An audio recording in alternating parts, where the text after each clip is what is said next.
Audio Jungle. Audio Jungle.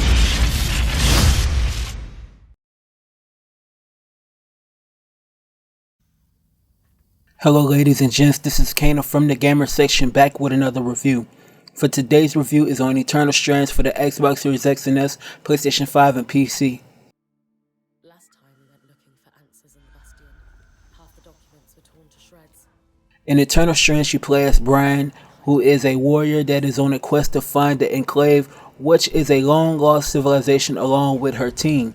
As she goes through problems in the game, she uncovers the mystery of why the Enclave was lost.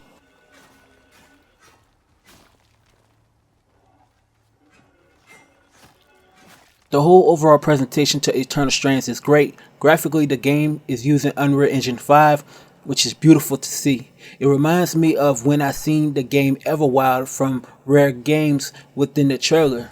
The environments are colorful along with the characters of the game.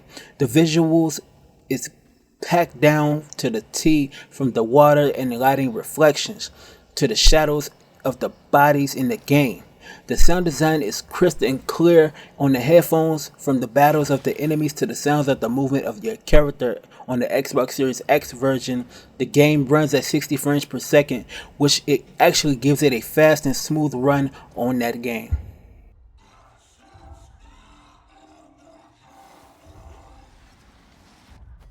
Eternal Strands is a third-person action-adventure game.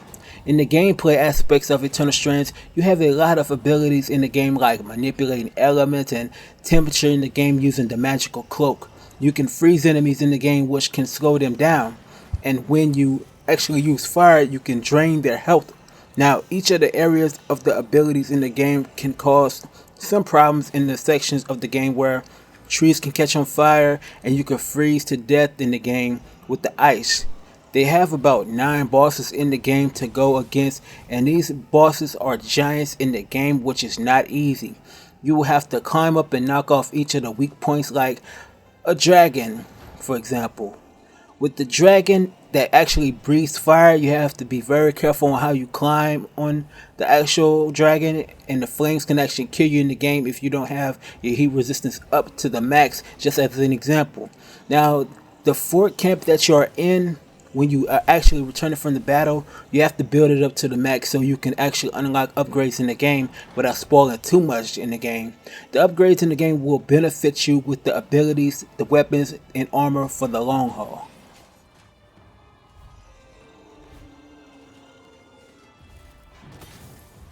Honestly, Eternal Strands is a good game, but there were some areas that I felt that was actually boring to me. The exploring side of the game is cool, but what I felt, it could have been more than what we actually got within this game. When it comes to the missions in the game, it has issues in some of the gameplay mechanics where I finished the mission and it doesn't register, which I found it to be more of a glitch than anything. The storytelling of the game is a bit mid, but the gameplay does make up for the lack of innovation to the story campaign. All in all, this game is great for the devs' first game.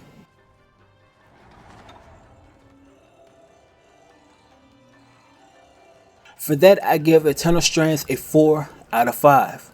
Thank you for tuning into the best place for independent gaming journalism, and that's the gamer section. Be sure to hit the like button on the video and please subscribe to the channel.